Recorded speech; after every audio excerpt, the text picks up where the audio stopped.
saramba feno vehivavy mavitrika ary mamiratra.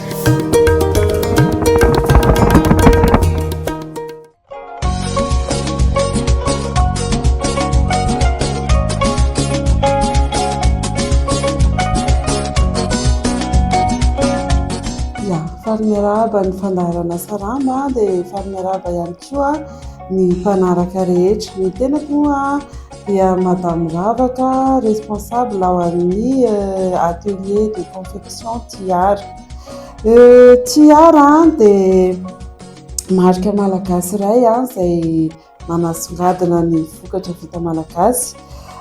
Tsy hoe mivarotra akanjo fotsiny izahay fa manolotra ny akanto rehetra amin'ny resaka asa tanana, ampitiavana ho an'ny mpanjifa rehetra manerana ny Madagasikara sy ny any ivelany ihany koa.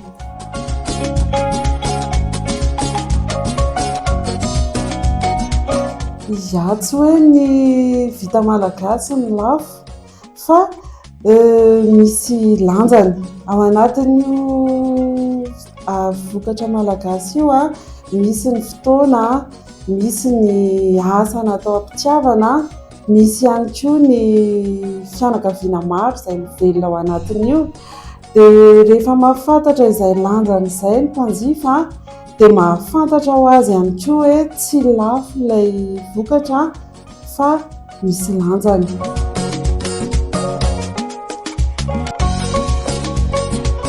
Ny mpanjifa ny Tiara moa izany dia mazava ho azy misy ny malagasy eto an-toerana, misy ihany koa ny any ivelany. Ny any ivelany tena hoe client anay maharitra mihitsy moa izany dia any Italia amin'izao fotoana izao, fa misy ihany koa ireo izay efa miparitaka any amin'ny firenena hafa. Ilay vita malagasy manasongadina izahay ny resaka smoky sy ny petakofehy. Dia mazava ho azy moa izany tafiditra ao daholo na ankizy na lehibe na lehilahy na vehivavy na antitra ihany koa dia tafiditra ao anatin'izay daholo.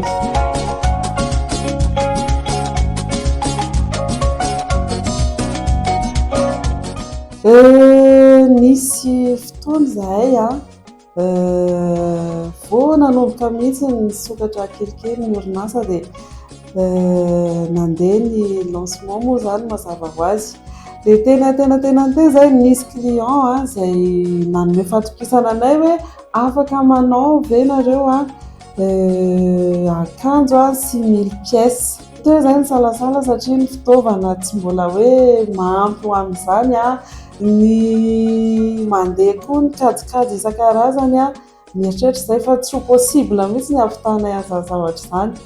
Dia tao ny risika hoe andao rangahy fa tsy maintsy vitantsika io satria défi ho antsika ihany koa izany zavatra izany.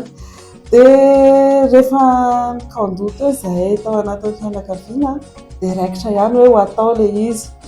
Ny fotoana nanananay 2 volana, ilay kaomandy 6000. Dia tsy maintsy misy izany sacrifice be ny asa na atoandro na alina. Dia faramoa vitanay ara-potoana ihany ilay zavatra. Dia ny tena nahafinaritra anay indrindra dia hoe tao anatin'izay ato be natrehana nandritra ilay 2 volana izay dia hoe andao rangahy tsika mba tena hisitraka ho an'ilay asa be natao teo mihitsy. Dia tao nisy natao fiancé, tao ho anay manokana izao izay no nazahoako tomobile voalohany indrindra tao anatin'izay asa izay.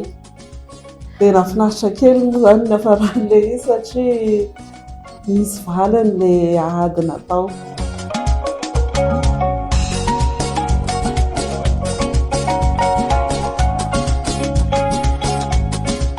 Ny nandresenay lahatra tsy hoe tamin'ny teny fa tamin'ny alalan'ny vokatra izay nataonay tampitiavana natolotra ho an'izy ireo dia maro no niveriny.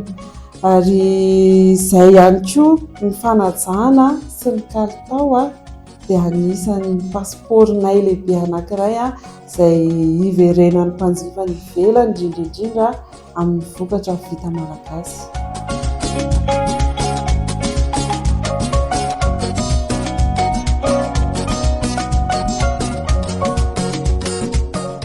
Ie, tena nisy fotoana mihitsiny satria ao anatin'izany asa fandrarana izany tsy maintsy misy ny hoe perte ianao misy ihany koa ny hoe mahita client foana. Teo ihany koa ny fianakaviana sy ny manodidina rehetra izay nanohana, dia izay indrindra no faharesena lehibe ho anay hoe tsy hoe rehefa lavo ianao dia tsy afaka niarina intsony, fa mareninay afaka mitsangana foana izany ny fahafahana.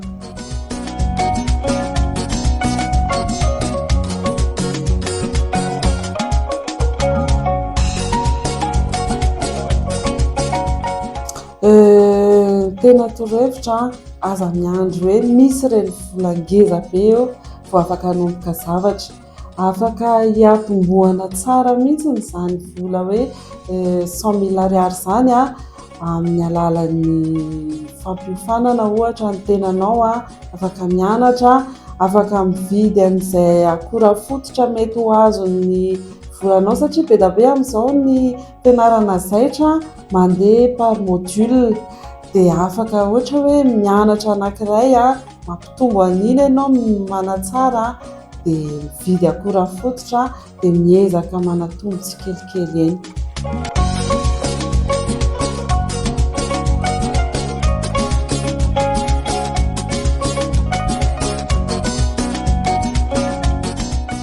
Azo atao tsara mihitsy miara-miasa aminay. Zahay araka ny efa voalaza teo dia eny Ambohidratrimo, fa misy ihany koa nefa ny page Tiara izay afaka hifaneraserantsika ao anatin'ny réseaux sociaux izany. Dia eo ihany koa ny lahara tarobia izay afaka azahoananay ny 038 45 478 70. Dia arak'ilay fantaninao teo mampiditra foana ihany mihitsy izahay amin'ny sokatra ny fiara-miasa, na ho an'ny mpiasa na ho an'ny mpanjifa izay te hiara-iasa aminay dia vonina hatrany izay hanolotra ny sosiny tsara ho an'ny mpanjifa tsirairay avy.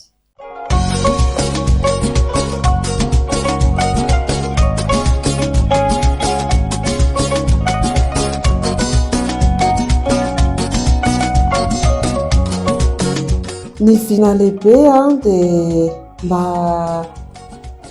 ampiseho manerana izao tontolo izao izany marika Tiara izany, ary indrindra ihany koa manampy ny vehivavy malagasy sy ny tanora izay misehatra ao anatin'ny tontolon'ny zaitra, dia vonona izahay ampahafantatra sy hanatsara hatrany izany kalitao izany, ary indrindra ihany koa mba ho hitan'izao tontolo izao fa afaka mifaninana amin'ny sehatra iraisam-pirenena ny vokatra vita malagasy.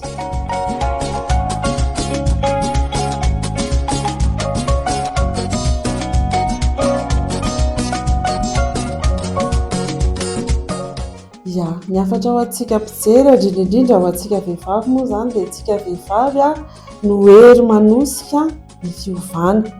Dia rehefa manohana ny vita malagasy isika dia manohana ihany koa ny mpandraharaha malagasy, manohana ihany koa amin'ny famoronana ho amin'ny fanatsarana hatrany ny vita malagasy. Ary ny zavatra mila tadidintsika dia rehefa manohana ny vita malagasy isika dia manohana ihany koa amin'ny fampandrosoana ny Madagasikara.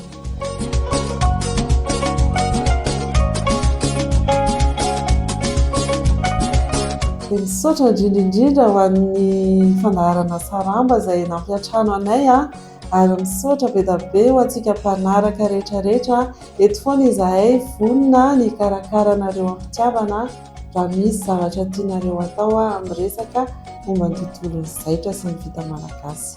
Misaotra tompoko.